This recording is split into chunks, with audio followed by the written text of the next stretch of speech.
Traits are the ultimate endgame progression system that can make your character very strong or very weak depending if you are building the traits you should be building for your build. In this video you will learn how traits work, which are the best traits to build on each gear piece, and how to effectively progress them. And at the end, the best way to use an auction house for your own gain to speed up the trait progression at the cost of pay-to-win whales. Traits are essentially the extra stats that each gear piece can have. Each piece can have 3 different traits, with a 4th trait that can be added after you have fully leveled up each of the 3 traits, and it's called a resonance trait. More about that later.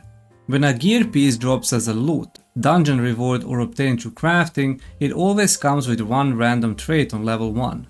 You can inspect each individual gear piece by clicking on this icon and find out which traits can be activated. You will notice that not all individual gear pieces have the same options, as well as all armor, weapons and accessories have their own unique traits. Green gear items have traits that can be leveled 2 times, blue gear items 3 times, and purple gear items 4 times. To level up an existing trait, you need the same gear item with the same trait. For example, if you have ranged endurance on your gloves, to level up, you need any gloves that have ranged endurance as a trait, or an extract of any gloves with ranged endurance. It does not need to be the same exact gloves. On the other hand, to unlock a 2nd and a 3rd trait slot, you will either need to have the same exact item with the trait you want, or unlock it using trait unlock stones. For example, if you have a Mother of Nature chest piece with a 1st trait of ranged evasion, to unlock, let's say, magic evasion on the 2nd trait slot, you will need another Mother of Nature chest piece with a magic evasion or an extract of that same gear item with magic evasion.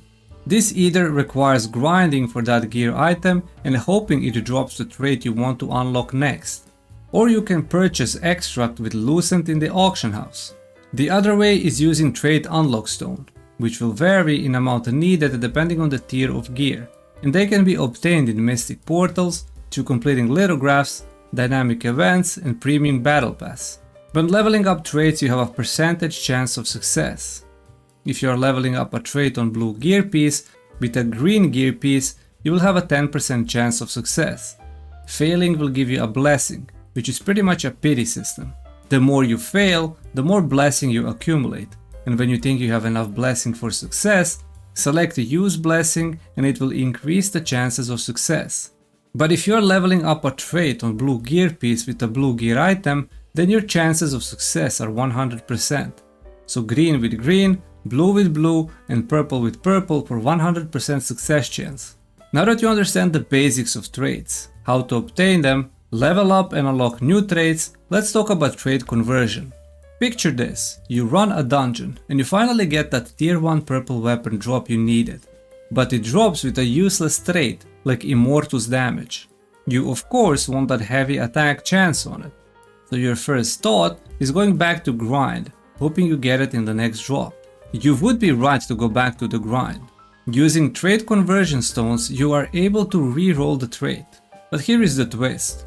If you want a guaranteed conversion to that heavy attack chance, you will need to have that same 2nd weapon with heavy attack chance or an extract to succeed.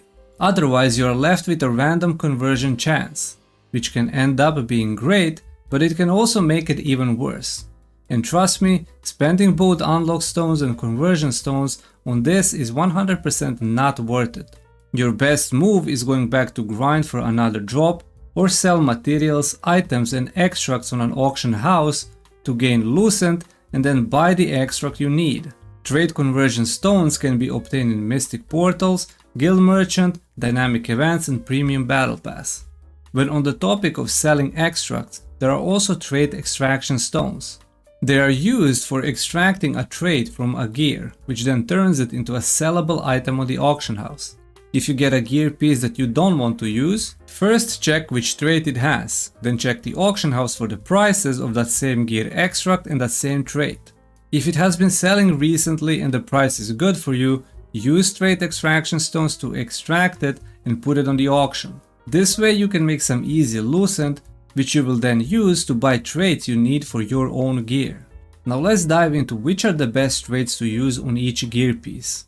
The most simple way to find out which traits you need to use in each slot is to find your build on questlog.gg. There are hundreds of build variations from different veteran players, and most of them use the same traits on all variations. I can't give you exact specific traits for each build, as this would take too long to explain, but I will give you a base from which you can build up. First, to understand all of the stats, I encourage you to watch my other guide on stats, as this might make no sense before understanding how stats actually work and which hidden formulas they use. Link is in the description. All weapons mainly will use heavy attack chance, critical hit, and attack speed. Slight variations are possible for specific stats and builds, but you need to have a lot of knowledge before attempting it. Now this is going to be as basic of an explanation as I can give.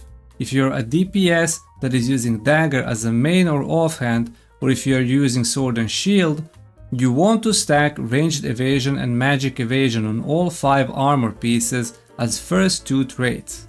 If you are not using dagger or sword and shield, you want to stack ranged and magic endurance as first 2 traits on all 5 armor pieces.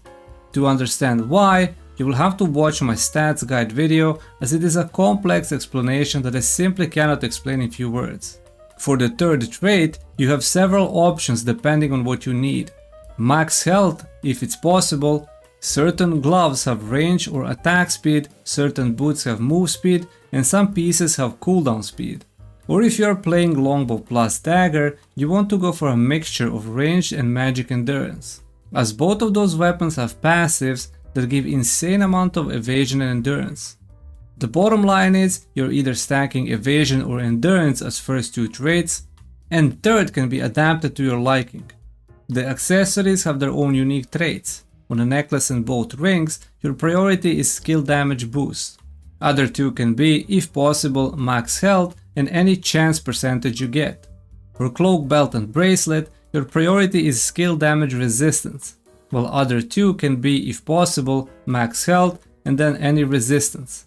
Now that you have fully leveled up all your 3 traits, you unlock the 4th slot, which is RNG on top of an RNG. The 4th slot can be unlocked using Resonance Stone, which can be crafted at any major crafting NPC. When using Resonance Stones, you have a percentage chance to get one of the possible traits. Of course, the bad ones have a higher percentage chance to unlock, and the good ones have a lower percentage chance. In most cases, you will need to spend several Resonance Stones until you get the stat that you want, which should always be the stat that you want to stack the most. This is a very RNG way of gaining very little amount of stats, but you still want to try and get the best trait possible. Now all of this might look like real money plays a big part in progressing traits, and you are asking yourself, how can a free-to-play player ever compete and efficiently progress against real money spenders? Well, fear not, my friend, as I will show you how I managed to get all of these traits, how I managed to make over 5,000 Lucent to funnel into trait progression, all as a free-to-play player, in 2 weeks on a Hyperboost server. Yes, Hyperboost has other ways you can speed up trait progression, but it only helped me with 2 out of 13 gear pieces. All the other ones were obtained like it was a normal server. Point 1. Do the dungeons. Use drops that you need, extract and sell everything you don't need and that has value. You can buy 420 traits extraction stones each week at a contract coin merchant. Point 2. Do your daily contracts and prioritize blessing pouches. They can drop blue or purple gear, but more importantly, open world dungeon contracts. You can buy 1 daily blessing pouch at a contract coin merchant. Point 3. Buy every week at Sundry's merchant all open world dungeon contracts, and always use the ones you get daily from blessing pouches. These pouches have even better gear, plus you get to spend some abyssal contract tokens on possible drops. Point 4. Do not allow yourself to reach 20k abyssal contract token limit. Every 2 or 3 days, go into 1 open world dungeon and just farm it until you reach 0. I guarantee you will always end up with 3 to 4 purple gear drops and over 10 blue gear drops. With all these purple and blue gear that dropped, check what you need and use it. Then check the value on the auction house, extract and sell what you don't need. Point 6. If there is an item that dropped, but you don't need it and it has no value, use a material conversion system. Throw all garbage gear pieces in there and convert them into one purple gear piece. Always use conversion level 4 or 5, do not use anything lower. Point 7. You can also convert any gear piece into a sellable lithograph. If you drop a gear piece that is very much needed by many players, turn it into a lithograph and sell it. You can obtain the materials needed to craft a blank lithograph paper at a contract coin merchants each week. This also allows you to craft the gear piece yourself, which will reset the trait and potentially get you what you need. Plus, it can crit during crafting, becoming sellable, and if it gets top tier trait, you can sell it for even more.